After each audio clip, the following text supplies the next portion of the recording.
comme man que ni bi ñu déggee ne TER bi day daw ba léegi ñi ngi tàccu di signe xam ne c'est une bonne nouvelle quand même que TER bi dina daw le 27. non mais TER bi mënul nekk une bonne nouvelle. ah oui. TER bi mënul nekk une bonne nouvelle dans la mesure où TER bi on n'a pas tout dit xam nga yow. yaa ngi nii on est en 2021 di inaugurer TER bi. yow su ma la laajee nan la TER bi jar xamoo ko. non xaw ma ko. Personne ne peut dire quel est le coût de ce TER. Au départ, ils étaient partis sur 560 millions. Milliards. 560 milliards. Tey jii le ministre quand même reconnaître nañ ni ils sont un peu à 870 milliards. 870 milliards. Hors taxe, hors douane. pour fan ak fan ba Diamniadio wala. Non, Diamniadio deuxième phase. Jusqu'à présent, ils sont à 870 milliards.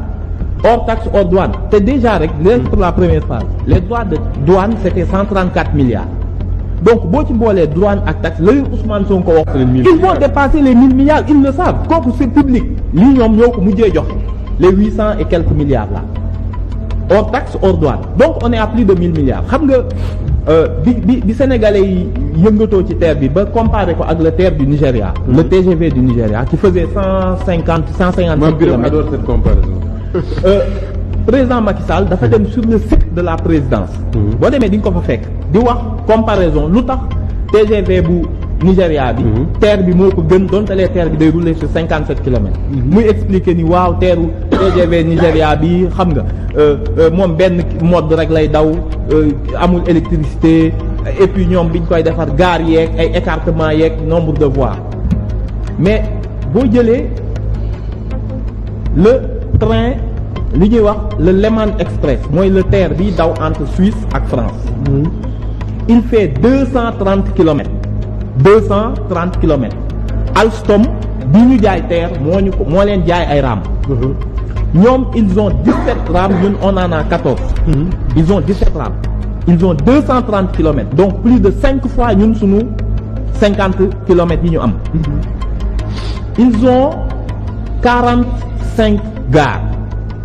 45 gares. Donc sur 230 kilomètres. te Alstom moo ñu ko jaay. te en plus ñoom seen TER bi dafa jaar ci ay tunnels. donc bu dee coût de construction ñoo ñu gën a cher seen ouvrier moo gën a cher suñuy ouvrier. Ils ont 230 kilomètres. te seen train boobu il a coûté 1 milliard 800 d'euros. mooy à peu près le même prix que notre TER. loolu il faut ñu taxaw wax ak Macky Sall ne ko génneel ñu chiffres yi te nga wax ñu comment cela se fait yaa ngi doon wax bu Nigéria fabrication bi c'est pas technologique moo ko mais bii c'est le Alstom moo ko defar te xam nga ñun mënuñu gën a am train bu gën a baax Suisse léegi nañ wax Léman Express na ko nit ñi tapé sur internet dinañ ko gis ça a coûté le prix du TER sur 230. te TER la comme bii. te TER la comme bii te boo xool ko donc lu ko nit ñi xool en vidéo ñu xool ndax suñu TER bi moo gën a moderne 40 gares la am 40 gares sur 17 rames lu ñu bëgg ñun moo ñu ko ëppalee junni yoon et puis day daw dafa mel ni nga jógee Dakar romb Kaolack ñun nga jógee Dakar Diamniadio comment léegi nañ ñu expliquer déjà la. li ñu bëgg a tolloo ça pose problème. kooku c'est un premier problème. mais l'autre problème beaucoup plus grave. na nit ñi calculer le TER nee nañ c'est 115 000 voyageurs la ñuy espérer ñoom. waaw la ñuy espérer projection yi loolu la joxe. bon jàppal ni le prix moyen 500 la 1000 francs 1500 jëlal benn prix médian nga jël 1000 francs.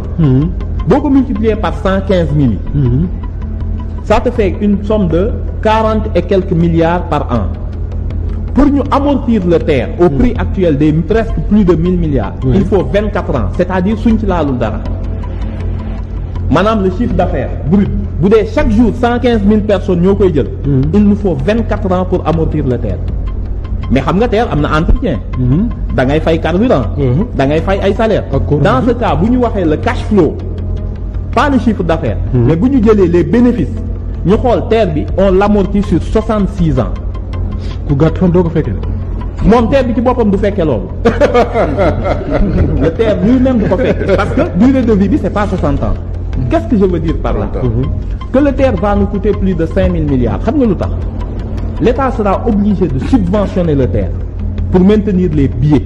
oui ragal naa ne d'ici quelques semaines. quelques mois ñu il a coûté tellement cher xam nga le projet lu tax du dem. mooy ragal TER bi di dem di ñëw ak. xam nga yow boo amee sa train yow booy liggéeyee parcelle nga indi sa bu la wàccee biir Dakar. yoroo oto kan moo lay yóbbu parcelle. car rapide ngay jëlaat. kan moo lay yóbbu kan mooy def loolu kan moo yor oto ba pare di jël car rapide pour mu def ko c'est que connexion bi am. nga demee France yaa ngi wax France RATP. da ngay ñëw taxaw ñu ne la métro bi il arrive dans 2 minutes gis nga boo wàccee. bus bi am na bus bu lay jël ci heure bi métro bi génn. dañoo def interconnexion ñoom il parle de mobilité pendant que nous on parle de transporter des gens. c'est pas les mêmes concepts. TER bi dina daw bu weesoo lundi day continuer wala day arrêté waat.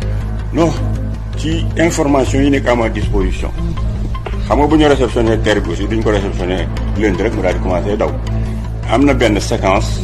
bu nga xam ne bile TER bi dinañ ay nit dinañ ci dugg pour visiter ko xam ko nekk souvent ni nga appliqué géré joxe ay tickets yoo xam ni dinañ ci dugg rek pour habituer wu ak itam am l'habitude du TER.